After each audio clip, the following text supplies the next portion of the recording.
Carta do apóstolo Paulo à igreja em Éfeso, capítulo 1, versos de número 7 ao 12. Quem encontrou, diga amém. Diz assim: nele temos a redenção por meio do seu sangue, o perdão dos pecados, de acordo com as riquezas da graça de Deus, a qual ele derramou sobre nós com toda sabedoria e entendimento, e nos revelou o mistério da sua vontade, de acordo com o seu bom propósito, que estabeleceu em Cristo, isto é, de fazer convergir em Cristo todas as coisas, celestes ou terrenas, na dispensação da plenitude dos tempos. Nele fomos também escolhidos, tendo sido predestinados conforme o plano daquele que faz todas as coisas, segundo o propósito da sua vontade, a fim de que nós, os que primeiro esperamos em Cristo, sejamos para o louvor da sua glória.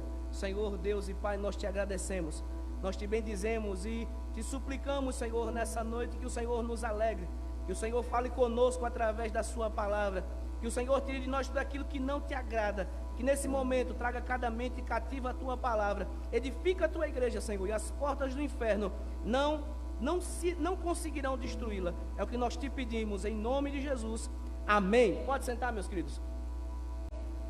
A igreja, a noiva de Cristo, ela é composta por pessoas de diversas nações, de várias línguas, povos. Essas igrejas, essa igreja universal, né, chamada de igreja universal, a igreja invisível, composta de pessoas ao redor do mundo, ela tem algumas características. E o que faz uma pessoa ser membro de uma igreja? Será que é simplesmente ela fazer o curso e depois ela ingressar numa igreja local? Mas quando se fala da igreja universal, não estou falando da igreja universal do reino de Deus, estou falando da igreja universal de Cristo, a igreja repleta de todos os salvos ao redor do mundo. O que faz uma pessoa entrar nela? Quais são as características que essa pessoa precisa ter para entrar nela? Queridos, nessa noite nós vamos tratar acerca de algumas características dos irmãos, daqueles que são chamados de igreja. Esses que levam o nome de igreja, noiva do Cordeiro, são termos que a Bíblia apresenta e dá para o povo espalhado ao redor do mundo desde antes da fundação do mundo. Nós estamos estudando a carta aos Efésios e começamos há dois domingos atrás, no capítulo 1, no verso 1. Nos versos 1 e 2 nós vimos quem escreveu a carta, nós vimos o destinatário da carta, que era a igreja em Éfeso, mas não apenas a igreja em Éfeso, mas toda a igreja, ou as igrejas da Ásia Menor, todas elas tinham o prazer de ler a carta que Paulo escreveu para Éfeso. Depois do verso 3 ao 6, nós fomos chamados para adorar a Deus por dois motivos básicos. Na verdade, 3. O primeiro, somos abençoados, é o que ele diz. Nós somos chamados e levados a adorar a Deus porque já somos abençoados nas regiões celestiais. É o que o verso 3 desse mesmo capítulo diz. Depois ele dá mais duas razões para adorarmos a Deus, para louvarmos, dizermos palavras boas sobre Ele, dizermos palavras lindas e belas sobre Ele. A primeira é, Ele nos escolheu. A segunda, Ele nos escolheu. Primeiro, nós fomos abençoados nas regiões celestiais, o local onde Cristo habita hoje, e em breve sairá de lá para vir buscar a sua igreja. Depois ele diz que nós fomos escolhidos. E isso é motivo de dar glórias a Deus pela sua escolha, porque ele não precisaria ter escolhido. Se ele quisesse deixar a humanidade seguindo o seu curso natural, ela seria morta, ela iria para o inferno, e Deus continuaria simplesmente sendo justo, bom e amoroso, porque todos pecaram, logo ele não tinha que escolher ninguém. Mas o texto diz que ele nos escolheu. É a segunda bênção. Depois ele diz que esse mesmo Deus que nos escolhe nos predestina, ou seja, dá um destino antecipado. Isso as pessoas confundem dizendo que é a mesma coisa, de escolha e predestinação, mas não é. Por exemplo, quando Deus escolhe alguém, Ele escolhe da massa podre da humanidade. Ele escolhe alguns que não têm mérito algum, mas porque Ele, movido pelo seu amor, decidiu escolher alguns. Pronto, Ele escolheu, e o que Ele faz com esse povo que agora é dele, é propriedade dele? Ele dá um destino antecipado, chamado de predestinação, um destino antecipado. Então Ele abençoa, Ele escolhe esse povo e Ele dá um destino, uma predestinação para esse povo. Nesse parágrafo que nós estamos estudando, que vai do 1 ao 14, que no grego é uma sentença só, ele mostra, nós dividimos em 3 partes para poder compreender melhor o que Deus Pai fez, o que o Deus Filho fez, e depois, próximo domingo, querendo Deus, nós vamos ver o que o Espírito Santo fez. Nesse parágrafo que estamos vendo agora, no verso 7 ao verso 12, nós vamos ver que essa igreja, esse povo, eles têm algumas características específicas, mas se você tiver a Bíblia aberta, não deixa ela fechada, deixa ela escancarada, confira, é um princípio básico, confira tudo aquilo que for falado. Veja o que diz o verso de número 7 para você ver a primeira característica daqueles que se dizem igreja, esses que são chamados de igreja. Verso de número 7: nele temos a redenção por meio do seu sangue, o perdão dos pecados, de acordo com as riquezas da graça de Deus. Até aí, nele. O que ele está falando? De quem? Em quem? No verso 6, se você puder ver, você vai perceber o que diz: para o louvor da sua gloriosa graça, a qual nos deu gratuitamente no amado. Se você não estava domingo passado, eu vou recapitular para você entender. O amado é um título messiânico, um título que somente Jesus recebe. O Cristo recebe esse termo. Logo, ele diz que no verso 7, que nele, ou seja, no amado, nós temos a redenção. E essa redenção aparece como a palavra-chave desse versículo 7. O que é essa expressão? O que significa essa expressão redenção? Porque muito se fala, muito se canta e pouco se entende o que significa a expressão redenção. Nós somos chamados de redimidos. João olhou e viu aquela multidão dos homens vestidos de branco, e essa multidão eram os remidos, aqueles que foram comprados com o sangue do Cordeiro. Mas vamos ver o que significa essa expressão redenção, que aparece no verso 7. A palavra grega por trás é apolotrosis, que significa libertação obtida pelo pagamento de um resgate. Por exemplo, quando um escravo era escravo e alguém queria resgatá-lo, comprá-lo, esse vinha e pagava o que ele valeria. Pagando isso, aquele escravo passava de mão, ele seria agora vendido para outra pessoa, porque alguém pagou aquilo que ele valia naquele momento. E aí, irmãos, deixa eu abrir um parênteses para dizer: escravos na Bíblia, quando a Bíblia fala de escravos, não tem a ver com a cor da pele. Ontem a gente assistiu, eu e o Diácono Júnior, um debate de uma pastora que defendia o movimento LGBTQI+, e ela usou essa argumentação que a Bíblia tem que ser atualizada, justamente porque ela fala de escravos, e ela praticamente colocou Paulo como um escravagista. E um argumento muito tosco, porque de fato a escravidão bíblica não tem absolutamente nada a ver com a cor da pele. Por exemplo, os hebreus eram escravos no Egito, e aí você pergunta, era por conta da cor da pele? Não, foi por conta da sua desobediência. Ao longo da história, muitas pessoas se vendiam como escravo. Por exemplo, digamos que eu esteja lhe devendo aqui 100 mil reais, e eu chego para você e digo: olha, eu não tenho condições de pagar esses 100 mil reais, eu posso me voluntariar para servir de escravo até que eu pague toda essa dívida, entre aspas, esses 100 mil reais. Eu me tornaria escravo seu, porque eu estou te devendo. Isso não tem nada a ver com a cor da pele, entendido? Pronto. Nele temos a redenção, que é essa expressão. Redenção significa libertação obtida por um pagamento de um resgate. Alguém vinha e pagava o preço que esse escravo tinha e levava ele, porque agora ele passaria a ser dessa pessoa.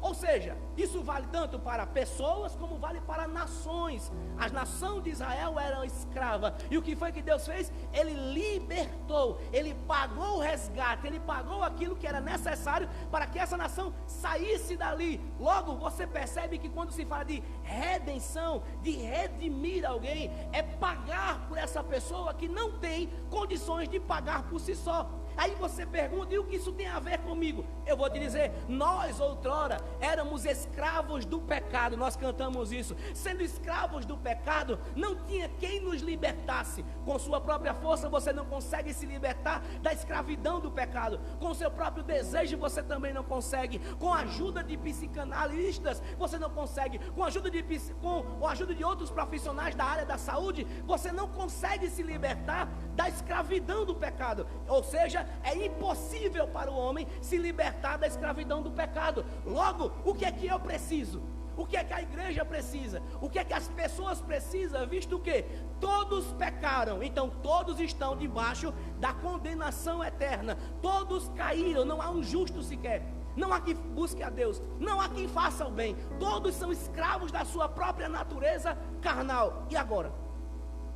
É por isso que é maravilhoso você entender um pouco da Bíblia Sagrada.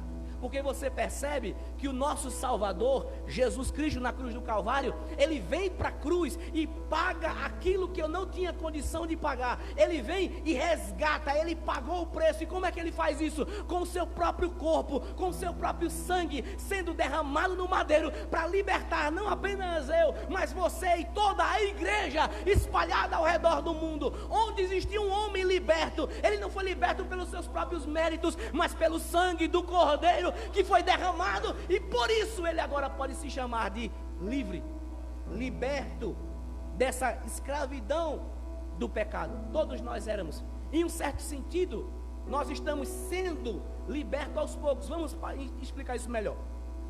A escravidão que nós tínhamos do pecado, ela é no passado, presente e não será no futuro. Mas se não acontecer alguma coisa no futuro, as pessoas serão escravas tanto no passado, quanto no presente e quanto no futuro. Vou te explicar para você entender. No passado, o texto diz: nele, ou seja, em Cristo, no amado, temos a redenção. Ele já pagou por nós, é um fato consumado. Os seus pecados foram pagos por Cristo na cruz do Calvário, quando Ele pagou por você, quando Ele te redimiu dos seus pecados. No passado, todos os seus pecados do passado foram pagos. No presente nós estamos sendo libertos dessa escravidão. Como? Através da santidade. Quanto mais de Deus você aprende, quanto mais dos meios da graça você usa, como oração, jejum, pregação, louvores, todos os meios que você puder congregar, por exemplo, celebrar a ceia, participar da comunhão dos santos, quanto mais você aprende de Deus, mas você vai se santificando. Ou seja, no passado já foi pago, no presente já estamos usufruindo desse pagamento, dessa remissão, e no futuro, porque ainda pecamos. E aí, tá bom, se eu sou liberto do pecado, por que eu ainda peco? Exatamente porque nós ainda estamos no corpo carnal. Por isso, quando capítulo 15 de 1 Coríntios, ele aponta para a ressurreição dos corpos. Agora, ele mostra que quando Jesus vier, por ocasião da sua vinda, os que estiverem mortos em Cristo, esses ressuscitarão primeiro com o corpo glorificado. Aí ele pergunta: e nós, os que estivermos vivos, qual será o destino? Não vamos ter corpos glorificados? Eles: não, nós sim, seremos transformados num abrir e fechar de olhos. Ou seja, toda a igreja, por ocasião da vinda de Jesus, ela terá novos corpos, corpos glorificados, corpos igual ou iguais ao de Cristo Jesus. Por isso, no passado os nossos pecados já foram pagos, no presente nós já somos livres desses pecados que já foram pagos, mas ainda pecamos outros pecados, mas estamos sendo santificados. Mas no futuro nós estaremos sendo libertos continuamente, perfeitamente do pecado. Ninguém, quando tiver o corpo glorificado, terá mais a possibilidade de pecar. Logo, apontando para o futuro, você será glorificado e a remoção do pecado será por completo. Você consegue imaginar? Não sei se você entende isso aí muito bem, mas você consegue imaginar o quanto é maravilhoso, porque o cristão, ele luta contra o pecado diariamente. Se você não luta contra o pecado, se eu não luto contra o pecado, provavelmente eu não tenho nada de salvo. Porque uma das marcas da luta contra o pecado do santo é justamente isso. O santo, ele não quer se sujar mais. Ele luta para ser cada vez mais santo, mesmo ele ainda pecando. Ele luta para ser mais santo. Mas quando ele receber um novo corpo, um corpo glorificado, ele estará sendo livre, literalmente, e para todo sempre do pecado. Sabe o que é você não ser mais tentado? Sabe o que é você não ter mais a possibilidade de cair, de pecar? Você orar e dizer: Senhor, eu não tenho mais, eu não pequei hoje. Quem pode dizer isso hoje? Hoje eu não pequei. Qual santo em nosso meio pode dizer: hoje eu não pequei? Todos pecamos hoje. Mas quando recebemos corpos glorificados, o pecado será extirpado da nossa vida. Logo, passaremos toda a eternidade com Deus, com o santo, sendo santo, desfrutando da presença maravilhosa do Deus que te comprou lá atrás, que pagou por você, que vem buscar e te levar para morar com Ele para toda a eternidade. Você consegue maravilhar isso? Por isso você percebe que uma das bênçãos, ou uma das marcas da igreja, desse povo que é chamado de igreja, é a remissão. Os pecados deles foram todos pagos. Eu poderia entrar numa polêmica agora, mas eu vou preferir não ir. Mas eu vou te deixar pensar. Uma pessoa que se suicida, ela vai para o inferno ou vai para o céu? Um crente que se suicida, vai para o inferno ou vai para o céu? Mas pense aí. A remissão dos pecados que aconteceu não com o mundo todo. Atente para o verso 7. Nele quem? No que está falando no verso 6, no amado. Temos. Quem é que tem aqui? Do verbo ter. Quem é que tem? Todo mundo tem essa remissão? Ou a igreja tem essa remissão? Ele poderia dizer, todo mundo foi redimido, se ele assim quisesse. Ele estaria englobando todas as pessoas espalhadas pelo mundo, dizendo então que todas foram redimidas. Para você imaginar uma linha, uma vertente teológica chamada de universalismo, que é muito pregada nos filmes, diz que no final todos serão salvos. No final todos estarão desfrutando da presença do Pai. E aí você vê isso na morte de muitas pessoas que passaram a vida toda fazendo coisas ilícitas, morrem distante do Senhor, e as pessoas que têm compaixão da pessoa, que gosta dela, dizem, está com o Pai, está com Deus, passando a ideia de que não importa o que foi que ela fez, no final todos vão para o céu. Parece que a Bíblia, do início ao fim, discorda veementemente dessa afirmação. Nem todos vão para o céu, isso é um fato. Mas vamos ver por quê. Veja o verso 7. Nele temos. Para quem era a carta? Para a igreja. Quem é que tem então? Temos. Paulo se engloba, ele era o autor, ele escreveu e direcionou a carta para os Efésios. A igreja recebeu, e quando elas leem isso, dizendo, nele, ou seja, no amado, temos a redenção. Quem é que tem a redenção? A igreja tem a redenção. O povo que ele comprou, ele pagou. Sabe por quê? Porque nenhuma gota do sangue de Jesus caiu em vão. Todos aqueles que ele comprou, ele pagou e ele virá buscar. Nenhuma gota foi em vão. Se ele pagou por você, você não vai para o inferno, ele vai lhe levar para o céu, porque ele pagou o que você merecia. Ou ele pagou o seu preço, aquilo que você não poderia pagar.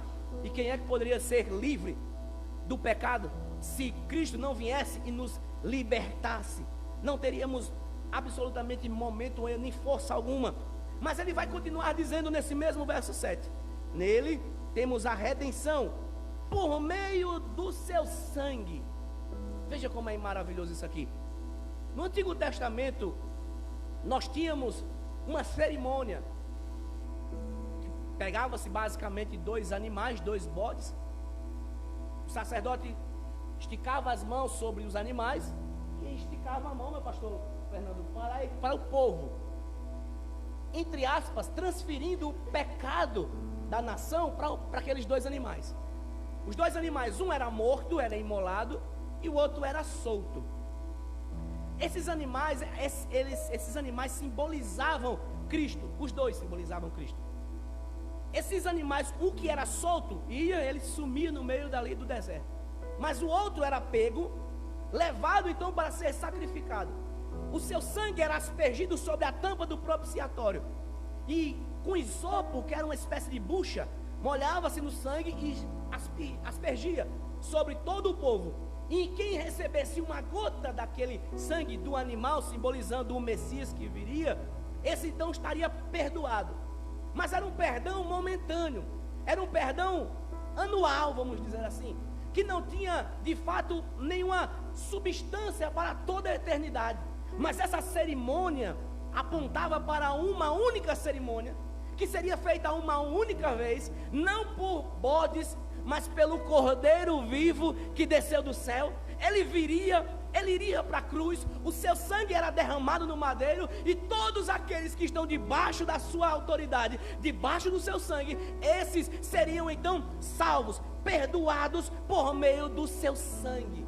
Quando Jesus derramou o seu sangue no madeiro, ele estava pagando exatamente o preço que você não conseguiria pagar. A redenção, ela só faz sentido se houver sangue. Quando Jesus vai para a cruz, ele derrama o seu sangue. Por isso que ele fala que essa redenção que temos em Cristo foi por meio do seu sangue. Ele teve que derramar sangue para perdoar o seu pecado. Ele teve que derramar sangue, lágrimas, ser entregue o seu corpo, ser moído, transpassado, humilhado, para você poder ter o perdão dos seus pecados. Aí a pergunta é, depois de Jesus ter feito tudo isso por mim, sangrado pela igreja, eu continuo vivendo uma vida deslavada, uma vida imunda, uma vida que não condiz com a santidade, com o sacrifício que Jesus fez. Sabe o que eu estaria fazendo? Pisando no seu sangue. Estaria olhando para o sangue derramado no madeiro e estaria pisando e cuspindo nele, porque eu estaria dizendo que as minhas atitudes, o seu sangue não serve para nada. Mas o sangue de Cristo, ou por meio do sangue do amado. Veja que Paulo sai do céu e vai para a frente da cruz, e na frente da cruz ele olha e vê a imagem do amado derramando o seu sangue para perdoar os meus e os seus pecados. A igreja que ele comprou, ele pagou com sangue derramado no madeiro, para que essa igreja pudesse ser chamada de igreja. Tem alguém aqui que foi perdoado? Foi o sangue dele que fez tal coisa. Por meio do seu sangue, o perdão dos pecados. Essa redenção que veio por meio do sangue de Cristo, ela garante para nós o perdão dos nossos pecados. Queridos, eu vou responder a pergunta se de fato aquelas pessoas que são crentes se suicidam, elas vão para o inferno de cabeça para baixo logo direto, como alguns dizem, ou não. A ideia é, o que eu faço pode abolir o que Jesus fez na cruz? Por exemplo, vou te explicar. Uma vez eu estava no seminário lá em Recife à tarde, e tinha um professor, um pastor chamado Rogério Bilar. Diácono Júnior conheceu ele, foi quem me batizou, uma referência que eu tinha na época. E eu fui para o seminário porque eu gostava muito dele e ele ensinava muito bem. Eu queria ser igual a ele, ser um pregador igual a ele, ser inteligente como ele era, e pronto. Não consegui, mas tudo bem. Numa sala de aula, ele disse, falando sobre a redenção, ele disse: não estou fazendo apologia ao pecado, mas há pessoas que dizem que você perde a sua salvação caso você cometeu um pecado. E aí eu acho intrigante, porque quem fala de perca de salvação fala de uma perca de porque a pessoa pecou, e todos pecamos, então de fato ninguém deveria ter salvação alguma. Mas um irmão que ele aconselhou bebeu, tomou uma cachaça, ficou bicado e disse: eu não vou mais para o céu, eu vou para o inferno de cabeça para baixo. E o que aconteceu? Ele foi aí chamar esse irmão ao arrependimento, instruí-lo, e ele disse: o que Cristo fez na cruz do Calvário é infinitamente maior e superior ao pecado que você cometeu. Ele explicou: não estou fazendo apologia ao pecado, não estou dizendo com isso vá beber, só estou dizendo com isso, se arrependa dos seus pecados e creia que o perdão que veio na cruz é muito maior do que tudo aquilo que você faz. Quer dizer que se uma pessoa crente tirou a própria vida num estado totalmente ruim para aquela pessoa, porque quando uma pessoa tira a própria vida, ela está num limite tão grande que ela ignora toda a sua natureza, toda a vontade de viver. Irmãos, nós não queremos morrer por natureza, não queremos, vai contra a nossa natureza, nós não queremos morrer. Uma pessoa quando tira a própria vida está num desespero tão grande. Não estou aqui fazendo apologia a quem tira a própria vida, tem outros meios para resolver isso, mas muitas pessoas crentes, muitos irmãos, muitos pastores tiraram a própria vida nessa pandemia. Muitos entregaram, e tivemos no ano passado, ano retrasado, uma onda de pastores se suicidando por conta da carga pesada que carregava. E esses homens foram para o inferno de cabeça para baixo porque tiraram a sua própria vida. A doutrina que ensina isso é a doutrina católica apostólica romana, não a doutrina protestante. Logo, quando Jesus foi para a cruz e pagou pelos nossos pecados, ele pagou pelo pecado que eu cometi lá atrás, agora e lá na frente. O Cordeiro morreu para que eu tivesse perdão de pecados em todas as esferas. O que eu cometi antes, Ele perdoou. O que eu cometo agora, Ele perdoou. E o pecado que eu cometerei amanhã, Ele já perdoou na cruz do Calvário. O sangue de Jesus é infinitamente maior e melhor e mais poderoso do que qualquer pecado que você possa ter cometido hoje, ontem e amanhã. Isso quer dizer que se Ele perdoa esse pecado do suicídio, imagine os outros pecados que eu cometo, que você cometeu. Ou temos algum anjo entre nós? Todos cometemos. Mas a maravilha é saber que Deus, Jesus na cruz do Calvário, O seu sangue, quando é derramado, ele nos redime. E o texto diz, para o perdão dos pecados. Ele garantiu o perdão de pecados para que você pudesse ser chamado de igreja. Se ele não tivesse te perdoado, você não poderia levar o nome de eu sou a igreja. Nunca. Por quê? Porque ele não teria pago por você. Quando uma pessoa vai para o inferno, por que é que ela vai para o inferno? Exatamente pelo mesmo motivo, porque Cristo não pagou por ela. Porque imagine, raciocine, se Cristo tivesse pago por mim, derramado o seu sangue por mim, e mesmo assim eu fosse para o inferno, eu estaria sendo condenado 2 vezes. Por que 2 vezes? Porque eu nasci em pecado, o salário do pecado é a morte, então já teria minha morte única, física. Mas logo, quando Jesus não pagou por mim, eu estaria indo de novo para o inferno, ou pagando 2 vezes. É antibíblico. Aqueles que pecaram vão pagar o seu pecado. A igreja não vai para o inferno exatamente por esse mesmo motivo, porque quando ela caiu em Adão lá atrás, quando o cordeiro foi imolado, morto, sacrificado, quando Jesus derrama o seu próprio sangue, ele perdoa os pecados da igreja, dessa igreja, meu, seu, dos irmãos do Antigo Testamento, dos irmãos do Novo, dos irmãos da época da história da igreja. Todos os irmãos ao redor do mundo que receberam a Jesus como Salvador, tiveram seus pecados perdoados pelo sangue do cordeiro. Você consegue se alegrar com isso? Saber que você não sairá daqui mais condenado? E o oposto também é verdade. Aqueles que não tiveram os seus pecados perdoados, por que vão para o inferno? Porque precisam pagar, não é isso? Qual o salário do pecado? A morte. Eles têm que ir pagar. Aí você entende agora, porque se Jesus quisesse deixar todos irem para o inferno, ele continuaria sendo justo? Porque ele continuaria sendo justo, bom e perfeito. Por quê? Porque eu mereço ir para o inferno, porque eu pequei, eu caí em Adão, toda a raça humana caiu nele. Logo, a raça humana tem que ir pagar. Se Deus fizesse assim, ó, se virem, ninguém seria salvo.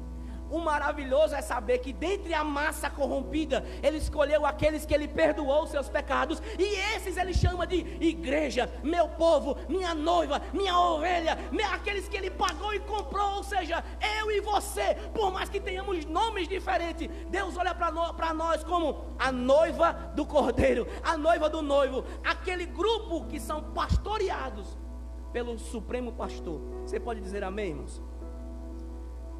De acordo com as riquezas, eu vou voltar para você entender. Verso de número 7.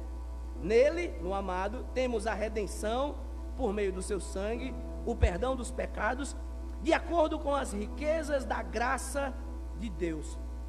Essa remissão dos nossos pecados só acontece porque Deus decidiu mais uma vez ser rico em graça. O que é graça? Domingo passado falamos exatamente sobre isso. Quando chegarmos no capítulo 2, vamos falar mais sobre a graça de Deus. Mas ela está na Bíblia toda, do Antigo ao Novo Testamento. O que é a graça? A graça é o favor imerecido. Eu não mereço ir para o céu. Eu mereço condenação, por ser filho da condenação. João 3, último versículo diz: quem tem o filho tem a vida. Quem não tem o filho não tem a vida, e a ira de Deus repousa sobre ele. Logo, o homem distante de Deus só tem de Deus ira. A igreja recebe de Deus graça. O que é a graça? É o favor que ela não merece. Quando você é alcançado pela graça, você não é alcançado por ela porque você é bom, porque você tem uma cor da pele bonita, porque você é bonito, rico e etc. Você é alcançado pela graça de Deus porque Deus assim o quis. Ao longo da história da igreja, muitas pessoas se perguntaram qual é o meio, o método, por que Deus decide escolher as pessoas, e nunca conseguimos responder. Mas a única resposta que se faz sentido é: Ele quis. Você não vai encontrar na Bíblia resposta: Deus me escolheu porque Ele viu lá na frente que eu iria aceitar a Ele, então por isso Ele me escolhe. Ele viu que eu ia dizer que Jesus era bom e esse me escolhe por causa disso. Ele viu alguma coisa boa em mim, por isso me escolheu. Eu não sou tão mal assim. O pastor está viajando. Será que deve ter sido isso? Não. Ele escolheu a quem ele escolheu, motivado pelo amor, porque simplesmente ele quis. E ele não deu a resposta. Se ele viu alguma coisa em nós, e eu acredito que não viu, não tinha nada em nós, o que é que um cadáver fedendo tem para fazer com Deus? para dar a Deus que ele não tenha. Nada. É tudo graça, o favor imerecido. Por isso que ele diz que essa redenção aqui, esse pagar de pecados, vem de acordo com a riqueza da sua graça. Quer dizer que Deus, porque ele é rico em graça, ou seja, em fazer favores para aqueles que não merecem, ele então decide chamar alguns, predestinar esses que ele chamou e pagar os pecados dele. Porque veja, como é que estaríamos perto de um Deus santo, sendo homens e mulheres pecadores? Não teríamos como. Mas porque ele é rico em graça, então ele decide dar a sua graça para mim, para você, e a sua graça alcança a igreja. A igreja nunca, quando eu falo todos os irmãos espalhados pelo mundo, nunca poderão chegar lá no céu e dizer: eu estou aqui porque eu sou bom, eu estou aqui porque eu fiz coisas boas. Isso não é espiritismo. Eu alcancei o céu porque eu doei, porque eu dizimei, porque eu congreguei, porque eu adorei, porque eu expulsei demônios, porque eu profetizei. Ninguém poderá chegar lá no céu dizendo: eu vim por conta própria.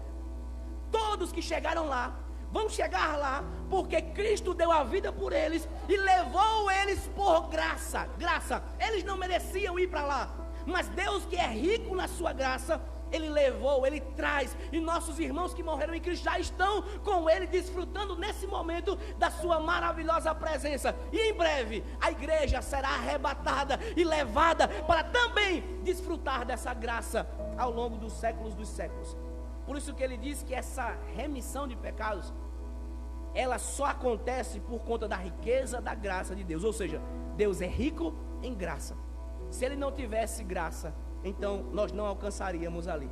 E ele fala no verso 8, pule agora para o verso 8: graça a qual ele derramou sobre nós, com toda a sabedoria e entendimento.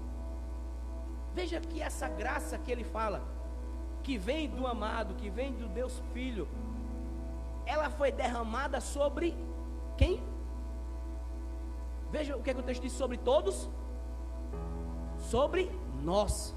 Veja que esse nós faz uma separação entre nós e eles.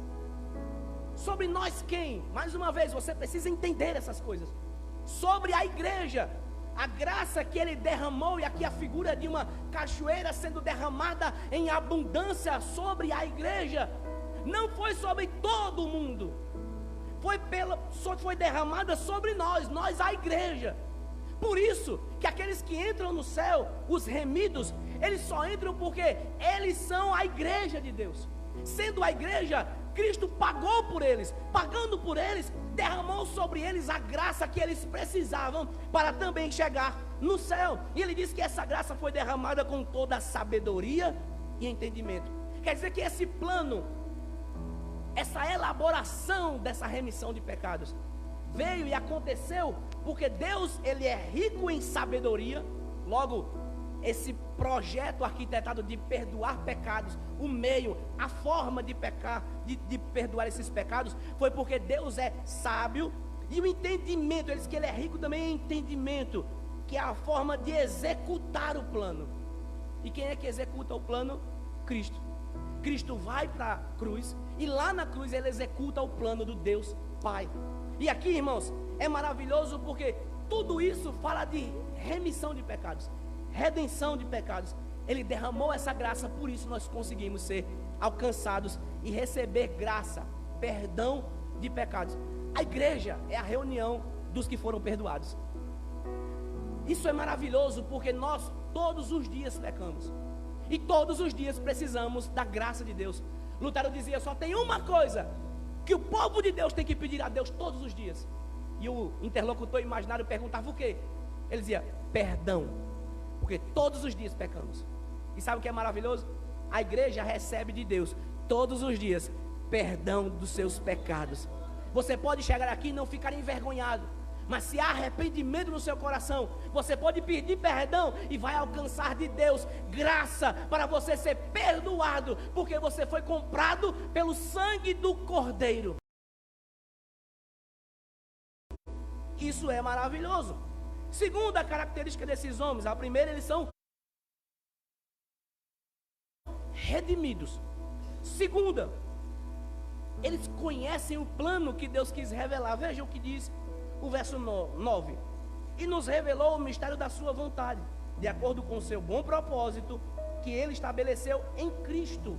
Isto é, de fazer convergir em Cristo todas as coisas, celestiais ou terrenas, na dispensação da plenitude dos tempos. Por que é que ele diz que essas bênçãos Cristo trouxe para nós? Primeiro, ele nos redimiu dos nossos pecados. Segundo, em Cristo nós conseguimos entender qual foi de fato a vontade de Deus, o plano de Deus. Isso aqui é maravilhoso, porque quando você percebe que se ele não quisesse revelar, nós não saberíamos. Por exemplo, se Deus não quisesse se mostrar para a sua criatura, se mostrar, se revelar, aparecer para ela, ela nunca o conheceria. Nós somos pecadores, estamos destituídos da glória de Deus, longe. A Bíblia diz que o que faz separação entre o homem e Deus é o pecado. Logo, todos pecamos, todos estamos longe de Deus. Ele está num patamar totalmente distante de Deus, morto em seus delitos e pecados. Deus é santo, vivo, poderoso, imutável, eterno. Ele tem todos os poderes. Logo, se esse Deus que lá habita no universo incrível, distante do homem, caído, se esse Deus quisesse ficar lá, só observando a nossa vida aqui embaixo, nós nunca conheceríamos Ele. Nunca um homem, tentaram, você vê em Gênesis capítulo 6, tentaram construir uma torre para alcançar Deus, e Deus derrubou, destruiu. O homem não conseguiria conhecer Deus, se Deus não quisesse se mostrar, se revelar. Mas o maravilhoso da Bíblia, do cristianismo, de servir a Deus, é que quando eu não podia vê-lo, Ele me via. E nesse mesmo nível, Ele decidiu abdicar do seu trono, descer na terra, se fazer carne e se revelar para nós. E o que nós podemos ver em Cristo é o que nós vemos, a imagem do Deus Pai. Por isso, meus irmãos, Ele diz, Ele nos revelou o mistério da sua vontade. Todo mundo quer saber qual é a vontade de Deus. É a pergunta que eu mais escuto: como é que eu posso saber a vontade de Deus para a minha vida? Quem aqui nunca fez essa pergunta? Como é que eu posso saber se eu faço, se eu não faço, se eu escolho, se eu não escolho? Veja que os mínimos detalhes não foram nos revelados, mas o que nos foi revelado foi, veja o verso 9: e nos revelou o mistério da sua vontade. Deus decidiu revelar qual seria a sua vontade, não apenas para a igreja, mas para todo o mundo. Agora uma pergunta para ver se você entendeu: Ele revelou para quem? Ele nos revelou, quer dizer que Ele revelou para a humanidade toda? Não, nos fala da igreja. Ele revelou para a igreja. Em Cristo podemos conhecer qual é de fato o mistério da vontade de Deus. Qual é a vontade de Deus? Ele revelou em Cristo. E por que é que é um mistério? Porque, veja, a vontade de Deus é salvar o homem.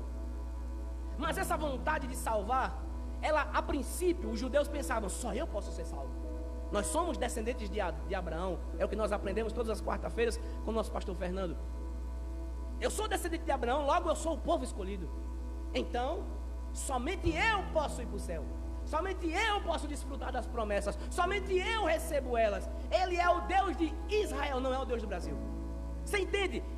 Deus sempre quis se revelar-se, Ele sempre quis salvar a humanidade, pessoas de várias tribos, de várias línguas, de vários povos, mas isso não foi revelado claramente. Salmo 16, Isaías 53 dava um prelúdio sobre isso, mas Ele não escancarou a sua vontade de início. Ele foi progressivamente se revelando, até que Ele revelasse por completo. Era um mistério. As pessoas não entendiam, mas agora ele diz, o apóstolo Paulo escrevendo aos Efésios, diz qual era essa vontade. Veja, e nos revelou o mistério da sua vontade. Qual é a vontade? De acordo com o seu propósito que Ele estabeleceu em Cristo. O que é que Ele quer estabelecer em Cristo? Isto é, de fazer convergir em Cristo todas as coisas. Qual é essa revelação aqui? Que eu descubro qual é a vontade de Deus. O mistério está nessa palavra convergir. Quando você entende a palavra convergir, você entende todo o contexto do que vem antes e o que vem depois. Porque o que significa convergir? Significa levar tudo debaixo de uma cabeça. ter uma cabeça e levar tudo estando embaixo dela. E ele diz, coisas celestiais e coisas terrenas. Ele mostra que a vontade de Deus era que em Cristo, o centro de todas as coisas, tudo fosse convergir nele. As coisas celestiais, anjos, santos que já morreram no Antigo Testamento ao longo da vida em Cristo, esses convergiram em Cristo. As coisas terrenas, eu, você, a criação, tudo que nós temos hoje, tudo converge em Cristo. Ou seja, tudo está debaixo da autoridade do cabeça. Todas as coisas, a vontade de Deus era que em Cristo todas as coisas estivessem debaixo da sua autoridade. A igreja, para ser chamada de igreja, ela não está acima do cabeça, ela é o corpo, e o cabeça é Cristo, ela está debaixo da autoridade dele. Ela não dita o que o cabeça faz, pelo contrário, é o cabeça quem dita o que a igreja faz. Nós somos chamados de o corpo de Cristo, do qual ele é o cabeça, todos convergindo em Cristo. E é maravilhoso que imagine passado, presente e futuro convergindo na cruz. Quando você olha para a cruz, você não vê apenas um homem sendo crucificado ali. Você vê o propósito de Deus sendo estabelecido naquele local. As coisas passaram, tudo que foi apontado para ele. Toda a cerimônia do Antigo Testamento que era apontada para Cristo, convergindo nele. Quando você olha para as promessas do futuro, você olha que todas elas convergem em Cristo. Absolutamente tudo converge nele, seja coisas celestiais ou coisas terrenas, na dispensação da plenitude dos tempos. O que essas palavras é incríveis, né? Elas são difíceis, mas eu estou tentando esmiuçar o máximo para você entender. O que é essa plenitude dos tempos? Deixa eu te explicar melhor. A vontade de Deus que Ele nos revelou em Cristo é que todas as coisas convergissem, estivessem debaixo da autoridade do cabeça, que é Cristo. E ele disse que para que isso pudesse acontecer, tinha que ter um tempo apropriado para que isso pudesse acontecer. Por exemplo, Jesus encarna, João 1:1 diz que ele é o verbo que encarnou. Ele está lá no céu, ele abdica da sua glória, ele desce, ele encarna, ele nasce, ele vive, ele é instruído pelos seus pais ali. Ele instrui aos 12 anos. Depois disso, você percebe que há uma lacuna de tempo, porque ele vai crescendo, vai se desenvolvendo. Depois você já encontra ele iniciando o seu ministério. Após iniciar o seu ministério, você percebe que ele já convida outras pessoas, os 12. Ele chama esses 12, ele faz milagres e maravilhas. Isso tudo está caminhando, os tempos estão caminhando. Está se aproximando essa plenitude dos tempos. Ele vai fazendo milagres, mas chega um dado momento que as pessoas tentam matá-lo. Quer aprender mais sobre isso? Estamos trabalhando isso nas quartas-feiras aqui. Ele vai indo, ao ponto que alguns inimigos querem matá-lo, armam tudo para destruí-lo, até que conseguem prendê-lo. Ele é julgado, ele é condenado, ele é morto, e ao terceiro dia ele ressuscita. Pronto. Esse período, esses dias, essas semanas, esses meses que estão dentro da morte e ressurreição de Jesus, é chamado de plenitude dos tempos. Nesse período onde Jesus vem, morre e ressuscita, para Deus é o ápice da história. É tanto que nós temos a história sendo dividida entre antes de Cristo e depois de Cristo. Veja como é maravilhoso isso, porque em Cristo, na plenitude dos tempos, se cumpriu a vontade de Deus. A vontade de Deus, ela já foi decretada por Ele antes da fundação do mundo, mas ela vem tendo um percurso até chegar ao ápice, até chegar ao momento culminante da história. E qual é esse momento?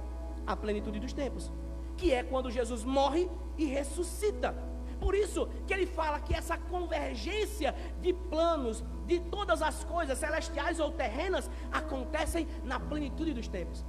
Quando Deus quis que acontecesse em Cristo, para mostrar para nós essa revelação. Por que é que ele revelou tudo isso? Como é que nós entendemos isso? Como é que isso faz sentido para a igreja?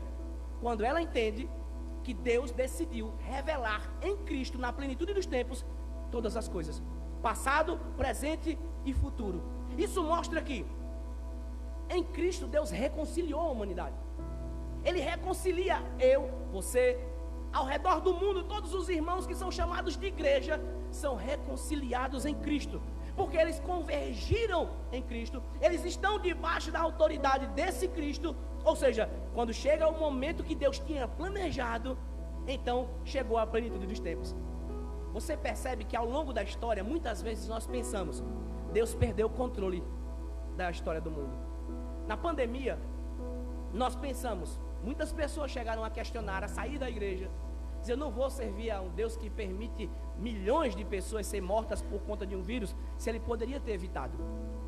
Ao longo das eras nós temos os sacrifícios que muitas pessoas fizeram, a Moloque, por exemplo. Nós temos Hitler destruindo 6 milhões de judeus. E Deus está onde quando vê tudo isso e não faz nada? Muitas pessoas começaram a questionar Deus. E pareceu que por um momento, para muitos, Ele perdeu o controle, perdeu as rédeas. A humanidade está desenfreada, desgovernada. Só que isso pode parecer verdade para aqueles que são de fora. Para os que são de dentro, isso não é verdade, porque Deus não perdeu o controle de nada. A pergunta que muitas pessoas fizeram, onde estava Deus quando meu filho morria? Responde-se da mesma forma, Ele está no mesmo lugar onde Ele reina quando o filho dele morria. Quando o filho dele morreu na cruz do Calvário, Ele estava no mesmo lugar, sentado no seu trono do universo, governando todas as coisas. O filho dele é morto, o seu não pode ser. Ele entrega o próprio filho, mas o seu não. Ou seja, nós somos, por via de regra, egoístas. Nós queremos todo o sacrifício de Jesus, o Filho amado de Deus, o único Filho dele. E muitas vezes nós olhamos dizendo, porque Deus permitiu certas coisas, eu não sirvo mais. A igreja de Deus não. Foi revelado para ela o plano de Deus em salvar a humanidade.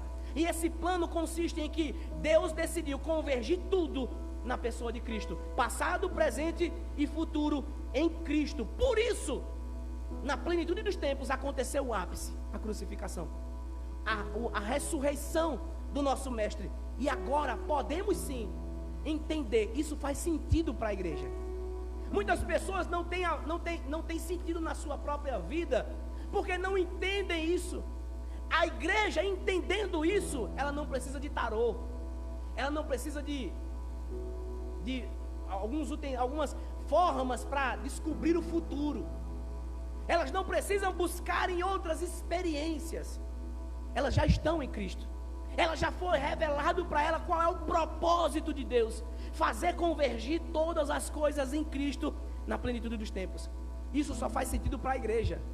Só faz sentido para aqueles que foram comprados. Só faz sentido para aqueles que foram remidos dos seus próprios pecados. Por isso, o apóstolo Paulo, escrevendo aos Efésios, diz que Deus, primeiro, Ele mostra essas coisas para a igreja, para que a igreja possa tomar posse disso. Fazer então entender-se que, de fato, Deus não perdeu o ritmo de nada. Tudo está acontecendo como Ele quer. Detalhe, as coisas tendem a piorar. Você vê Mateus 24. Você percebe que elas vão chegar a um ápice, que muitas pessoas dizem, eu vou correr daqui. Não adianta, irmão, nós não vamos conseguir impedir a perseguição. Ela chegará no Brasil ou em qualquer outro mundo. Os cristãos serão perseguidos. Se você já leu Mateus 24, você sabe do que eu estou falando. Não conseguiremos de forma nenhuma aplacar a vinda do anticristo. Ele virá. O que nos cabe é ser fiel até a morte. É isso que nos cabe. É independente de perseguição, de qualquer coisa, sermos fiéis a Cristo, estarmos na plenitude dos seus tempos, vivendo, servindo a Ele. E pode vir perseguição, pode vir o anticristo. Estaremos em Cristo e não no anticristo. Verso de número 11, ele traz a terceira característica dessa igreja. Veja o que diz o verso 11. Nele fomos também escolhidos. Deixa eu explicar esses escolhidos aqui. O original não diz escolhidos, o original diz feitos herança. Em algumas traduções, provavelmente, você vai ver feitos herança, ou seja, nele, em Cristo, fomos feitos herança. Mas por que a NVI, que é a versão que eu uso, traduziu por escolhido? Porque quando você escolhe, aquilo é seu, não é isso? Você escolheu, é seu, ou seja, pertence a você. A herança tem esse mesmo sentido de A herança foi me dada, então é minha.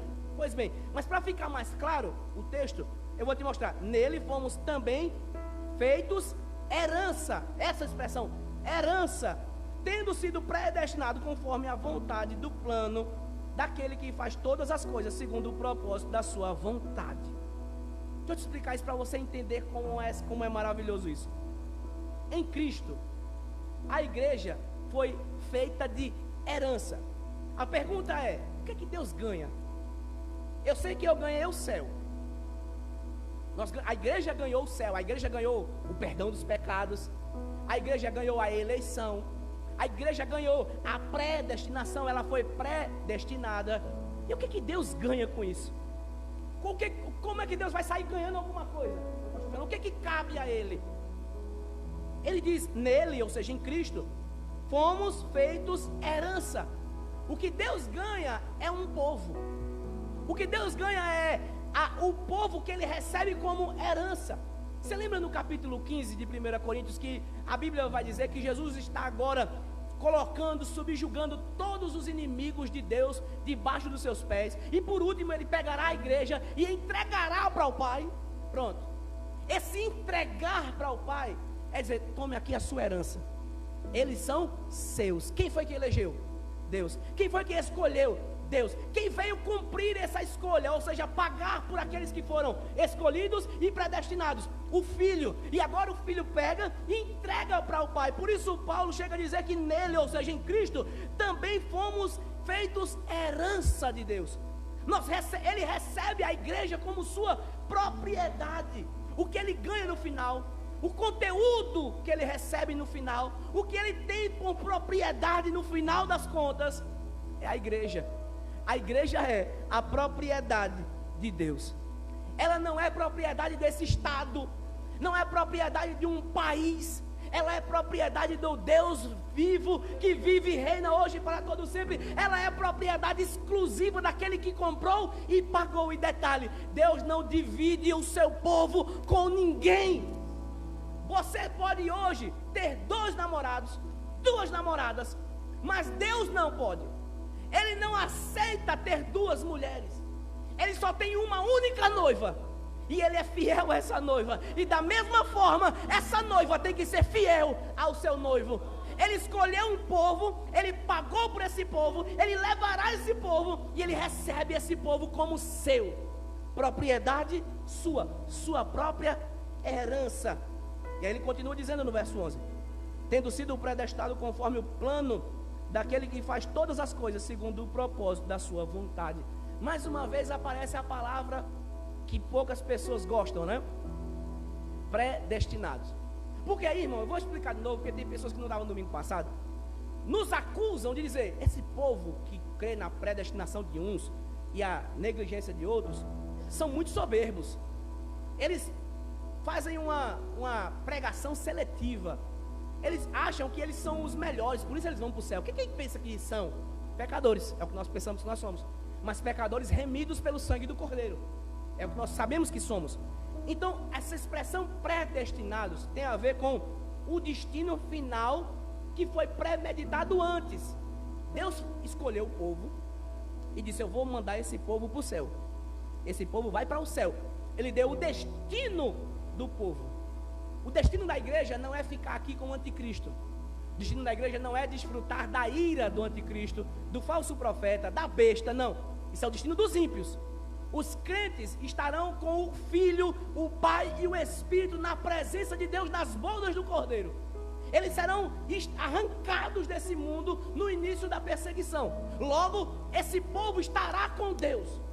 Eles viverão com Deus para todo sempre.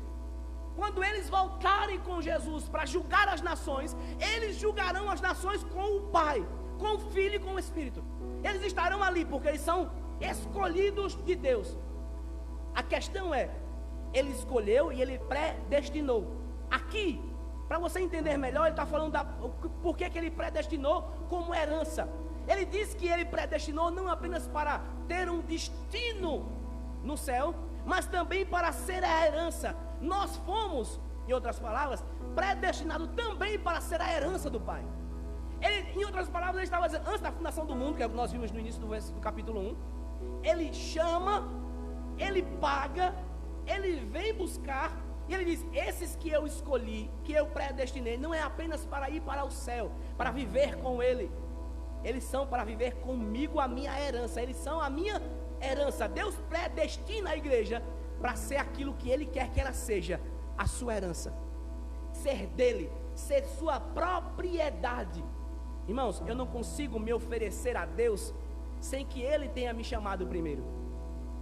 O mundo não consegue entender como é que nós entregamos a vida para Deus e vivemos agora para a glória dele, quando nós poderíamos viver na prática do pecado que vivíamos antes. Mas a igreja, quando ela tem os seus olhos abertos, lembra de Paulo no capítulo 9 de Atos? Quando as escamas caem dos seus olhos, elas olham para a glória de Deus e dizem, eu não posso mais viver longe dele, eu tenho que estar com ele. Por que você diz isso? Porque desde a fundação do mundo, antes da fundação do mundo, você já tinha sido predestinado para ser herança de Deus, segundo a vontade dele. E aqui, irmãos, fala de novo do qual foi o motivo de Deus ter predestinado as pessoas. Porque ele teve vontade. Você não vai encontrar outro motivo. Algumas pessoas vão te dar um motivo. Elas vão dizer, Deus olhou no corredor do tempo e viu que você lá na frente seria bom, que você seria uma pessoa amável, que você iria ajudar os pobres, que você pagaria os seus impostos em dias. Por isso ele te escolheu, porque você é uma pessoa boa. Eu tenho um coração bom, não é? As pessoas dizem, nós temos um coração bom. Sabe qual é o pior conselho que você pode dar para uma pessoa? É, siga o seu coração. Quem nunca ouviu esse conselho, né? Na hora da dúvida, aí vem uma pessoa com boa intenção e diz, siga o seu coração. É até bonito de se falar, mas é antibíblico. Sabe por quê? Porque a própria Bíblia vai dizer que o nosso coração, o coração do homem é enganoso. Ele engana porque ele é caído. A natureza pecaminosa pende para a natureza pecaminosa. A carne do homem não pende para cima, ela pende para baixo. Ela só leva o homem a pecar. Por isso o homem precisa de Deus. Ele predestina o homem para que esse homem seja a sua herança, e ele paga os pecados desse homem que só ia para baixo, e agora esses homens são convergidos e eles só vão agora para cima. Eles não têm outra alternativa, eles só podem estar com Deus agora, só vivem com ele. E por que tudo isso aconteceu? Porque ele teve vontade de predestinar. Para que ele fez isso? Por que é que ele fez isso? Veja o verso 12. A fim de que nós, os que primeiro esperamos em Cristo, sejamos para o louvor da sua glória. Ele quer, o afim fala de um propósito, de um objetivo. Ele quer que aconteça alguma coisa com alguém. E quem é que ele está falando aqui? Quem é que ele quer que aconteça alguma coisa? A fim de que nós, ele está falando do mundo, das pessoas que não têm Cristo como Salvador? Não. Ele está falando que ele requer da igreja, nós, se Paulo inclui ele e os coríntios, e nós também, toda a igreja espalhada pelo mundo. Ele quer que essa igreja, ou seja, a fim de que nós, os primeiros que esperamos em Cristo, alguns dizem, Paulo está falando dos judeus primeiro, outros dizem, ele está falando daqueles que ele ganhou primeiro, como os principais da Caia, que ele falou aos coríntios. Mas a expressão aqui é que tipo, os judeus receberam em primeiro lugar, depois os gentios também receberam em segundo lugar. Mas esse nós não tem a ver muito com o judeu ou com o gentio, tem a ver com a igreja. O judeu, quando é judeu e é convertido a Cristo, ele se torna igreja. O gentio, quando é gentio, que é convertido à igreja, a Cristo, ele não é mais gentio, ele é a igreja. Então o nós se refere à igreja, os que primeiro recebemos ou esperamos a Cristo. Toda a igreja, então, ela é recebida, ela espera por Deus. Ela espera, então, que aconteça alguma coisa. E o que é que acontece? Sejamos para o louvor da sua glória. Quando nós olhamos para o que Cristo, para o que Deus Pai fez, o que? Nos abençoou, nos escolheu, nos predestinou. Aí o que que Cristo fez? Ele vem e paga os nossos pecados, nos redimindo dos nossos pecados. Ele revela o plano que Deus tinha para que a igreja possa entender que vale a pena permanecer, porque Deus tinha um propósito, e esse propósito era convergir todas as coisas debaixo do cabeça, que é Cristo. Quando nós vemos isso, o que é que te leva a fazer? Criar raiva de Deus? Não. Isso leva você a um único objetivo: dar glórias, louvores a Deus. é o que ele diz que espera, a fim de que nós, os que primeiro esperamos em Cristo, sejamos para o louvor da sua glória. Ele quer que essa igreja seja como um louvor que sobe suave às narinas de Deus, em agradecimento, em vida, em prática amorosa, em prática de santa, vivendo para a glória do noivo, vivendo para a glória do Pai que a chamou. Esteja em pé nesse momento, nós vamos terminar. Quando ele recebe isso, quando nós olhamos para tudo isso que Deus Pai fez, olhamos a nossa condição, olhamos a condição do mundo em si, caídos, mortos espiritualmente, e olhamos para aquilo que Deus fez, automaticamente só temos um sentimento: gratidão. É impossível você olhar para Deus aqui, nesse momento, e dizer: Senhor, eu mereço tudo isso que o Senhor fez. Não, isso me humilha. Isso humilha a igreja, porque faz ela entender que ela não tem méritos para ir para o céu. Ela não tem méritos na escolha, ela não tem mérito na predestinação, ela não tem mérito para pagar o próprio pecado, ela não tem mérito para conhecer Deus, ela não tem mérito para nada. Tudo isso é a graça de Deus que se revelou através de Jesus Cristo. E agora, a igreja então olha para isso e diz: Senhor, eu só posso nessa hora, nesse momento agora, depois de entendermos isso, agradecer, louvar ao teu nome, louvar a sua glória, dizer como é maravilhoso, isso é glorioso. Não, isso é mais do que glorioso, isso é maravilhoso. Todo o plano de Deus para salvar pecadores é maravilhoso. E sabe o que eu ganho com isso? Eu sou esse pecador aqui, você é esse pecador que levou Cristo para a cruz, que o sangue dele derramou no madeiro para levar você de volta para os pés de Deus. Nós só conseguimos agora adorar a Ele com a nossa vida, com a nossa boca, com as nossas finanças, com tudo que nós temos. Se isso não for suficiente para levar você a louvar a Deus, nada mais é. Se você chegou aqui esperando que acontecesse um milagre para você poder louvar a Deus, você veio pelo motivo errado. Nós só temos um motivo para louvar a Deus: gratidão a Ele por todo o seu plano, por tudo que Ele faz. Tudo que Ele faz é perfeito. Mas você pode me dizer: mas tá bom, pastor, minha vida não está muito bem como você está dizendo aí. Não, pode não estar, mas tem uma certeza: Deus continua controlando todos os eventos dela. Ele não perdeu um minuto, sabe? Ele não colocou pausa na tua vida e continuou play na vida do outro. Não, Ele continua governando a sua vida como Ele governa todas as coisas. E no momento certo você vai ver, no momento oportuno você vai entender. A nossa eleição, a nossa predestinação, tudo isso que nos vem como bênção. O mundo espera bênçãos materiais. A igreja já tem as bênçãos espirituais nos lugares celestiais. Ela já então recebe isso, ela já foi resgatada, paga. Ela agora é propriedade de Deus.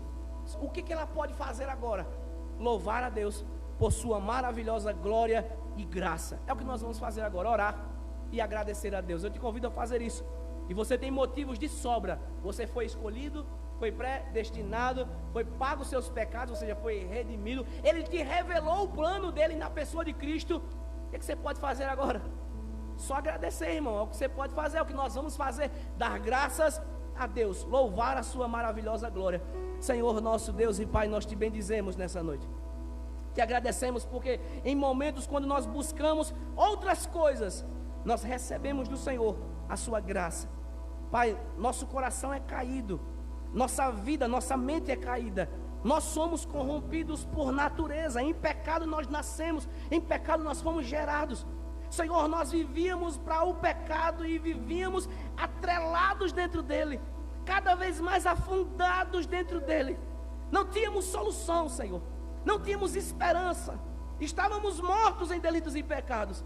Mas aprove o Senhor morrer por nós, nos dar vida e vida em abundância. Aprove o Senhor nos chamar, aprove o Senhor nos eleger, aprove o Senhor nos predestinar, aprove o Senhor pagar os nossos pecados, aprove o Senhor nos revelar o plano, aprove o Senhor nos chamar para te louvar. Nós queremos nessa hora te agradecer. Muito obrigado, Senhor, porque nós não tínhamos condições alguma de alcançar o céu, ainda não temos. Mas em Cristo nós podemos já estar lá, na pessoa de Cristo. Quando Ele disse, Senhor, que iria para um bom lugar, nos preparar lugar, para que onde Ele estivesse, nós estejamos com Ele. Nós queremos, Senhor, estar com Ele. Não apenas no céu, na terra, onde nós estivermos, queremos estar com Cristo. Queremos estar na sua presença, debaixo da sua autoridade. Senhor, converte o nosso coração a Ti. Converte a nossa mente a Ti, a nossa emoção a Ti. Nos leva a louvá-lo, a desejar a Tua presença, a desejar a Tua palavra, a Te desejar. Que o Senhor seja o nosso motivo maior de congregar, de viver para a Tua glória. Que o Senhor seja o nosso motivo de viver. Que o Senhor seja o ápice da nossa vida, para a glória do Teu nome. É o que nós Te pedimos e Te agradecemos.